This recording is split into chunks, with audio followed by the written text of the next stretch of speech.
This video is going to briefly go over the syllabus for the Biology 105 online course for the fall 2019 semester. Now, I am not going to talk about every single word that is in this syllabus. I do expect you to go through and read through it carefully as well, but I want to touch on some of the main highlights.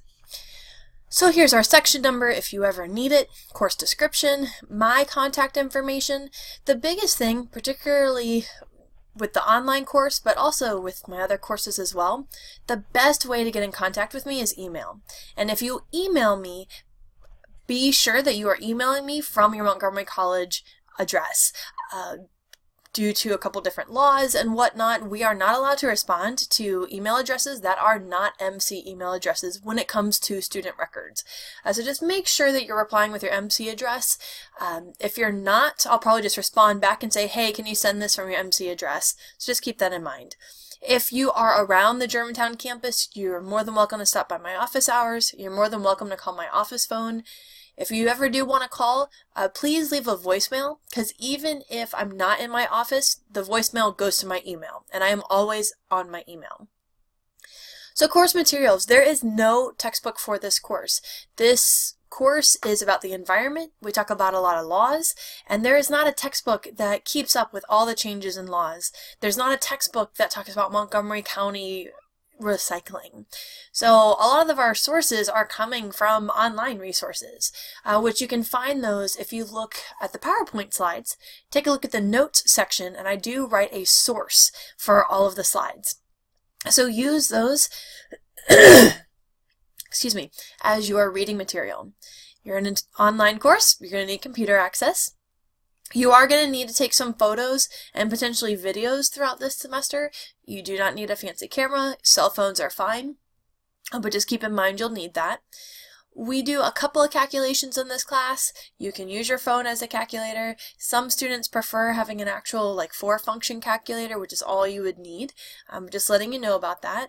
And then also, there's a project near the end of the course where you might need to buy a product.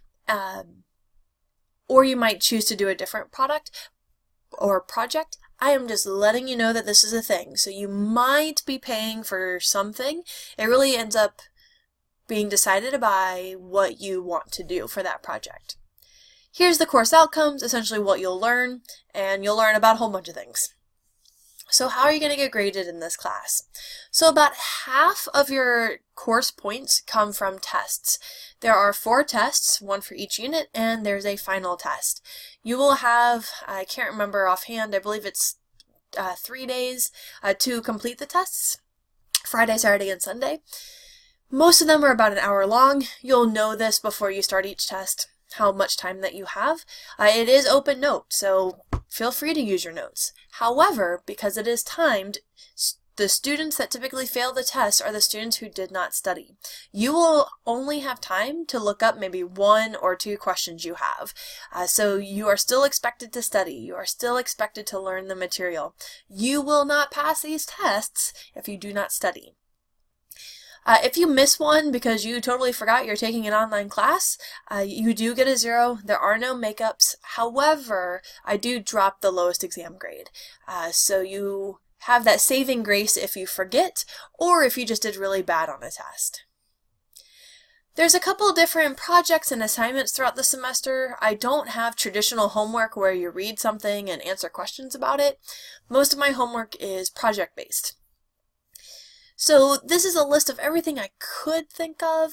There's going to be an introductory discussion board. There's an environmental service activity, the environmental controversy paper, the project choice, and some case studies. So a couple of different things. You will see further instructions for all of these throughout the semester. So this is just a very brief overview. There'll be quick quizzes pretty much every week that cover lecture material or project material. Similar to tests, if you miss it, you get a 0, but the lowest one is dropped. File formats. Blackboard does not like Mac. PCs are more, I don't want to say they're better because Macs definitely have their advantages, but Blackboard does not like Mac. Blackboard likes PCs. If you upload a file, that is not what I specify. You will miss 10%. You will miss a letter grade on that assignment. Because what I have to do is I have to download it and then go to a converter page to convert your file into another file when you can just as easily do that. So just keep that in mind. Pay attention to the directions. Don't submit things as a pages or whatnot. Late assignments. So my late assignment policy is probably quite different than what other teachers of yours may have done.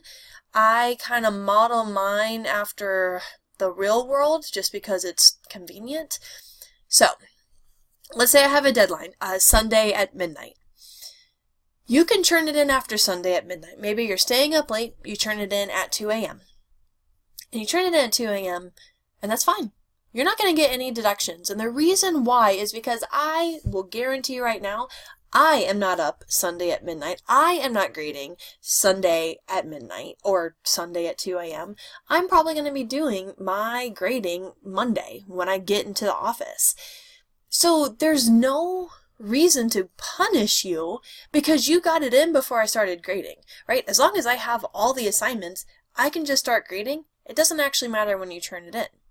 So if you can turn it in before I would have graded yours, you're fine. No deduction. That's it. Now the way you would know if I've graded yours or not is what your grade is. If your grade just has a little dash through it, I haven't done anything yet. You can still upload it. If you see a 0, that means I have graded the entire class and I didn't have yours, and so I gave you a 0. I sat down, I graded a bunch of things, your thing wasn't there, I gave you a 0. I have moved on. I teach this semester 7 courses, so I don't literally have the mental capacity to be like, oh, well, this person turned it in 2 days late. I've already graded this assignment, but I'm going to go back and grade theirs, because when I'm grading, I grade all at once because I want to maintain fairness between students. If I marked off for X on this student's paper, I need to mark off for X on this student's paper. But if you add 2, 3, 7 days between me grading papers, it's no longer fair. I'd have to go back, review all these other papers, see what I took deductions for, etc., etc. So the point is, kind of like in the real world, if you turn something in late but it has no repercussion on the person you're turning it into, there's usually no repercussions for that. And so I do the same thing. Turn it in late, but it is at your own gamble, your own discretion. Really, just turn things in on time and you don't have to worry about it. Extra credit, I do have a lot of different extra credit in this course. You will hopefully go watch that extra credit video to learn about it. I offer 5% of the course points as extra credit. In addition, so the course is worth like 560 points. 5% of that is 28, and so I'm saying, you know what, 28 points you can earn as additional extra credit. There's a whole folder dedicated to extra credit, and that's where you can read about those opportunities. There are deadlines related to different extra credit opportunities. Pay attention to those. I do not accept late work whatsoever for those. If the deadline was Tuesday at 8 p.m., turn it in by Tuesday 8 p.m.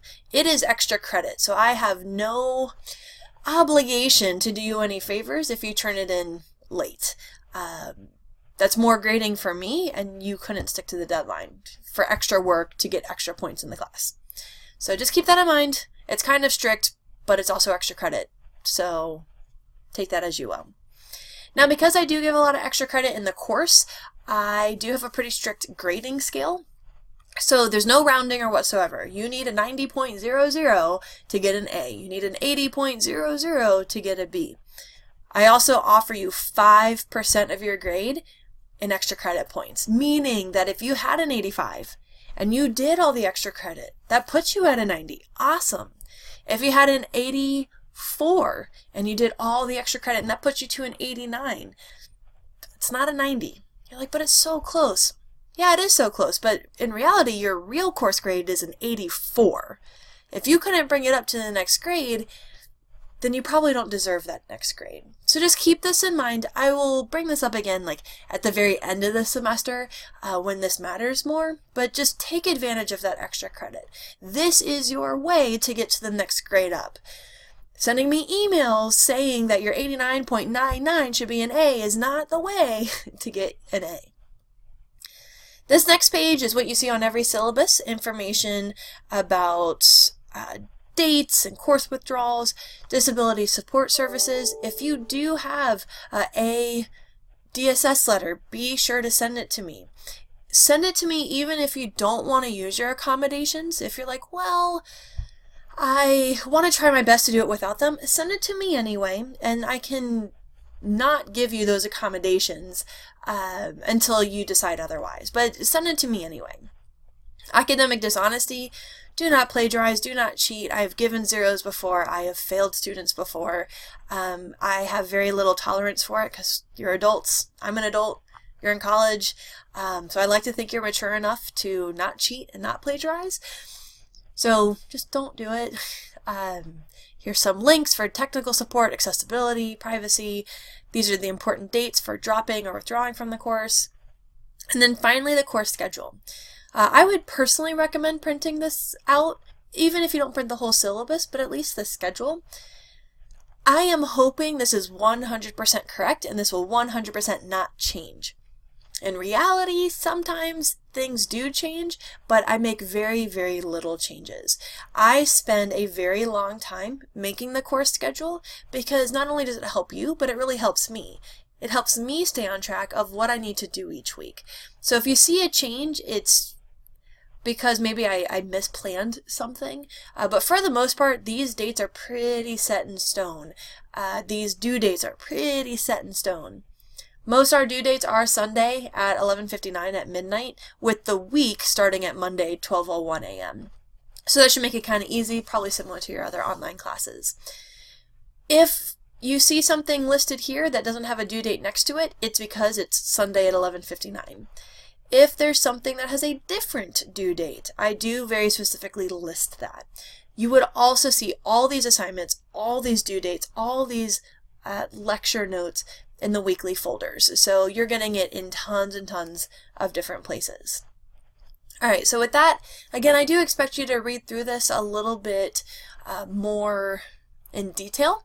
If you have questions, send me an email, but really, if you have questions about the syllabus, post it in the Bio Cafe, because there may be other students that have that question too. Take care, and I look forward to working with you.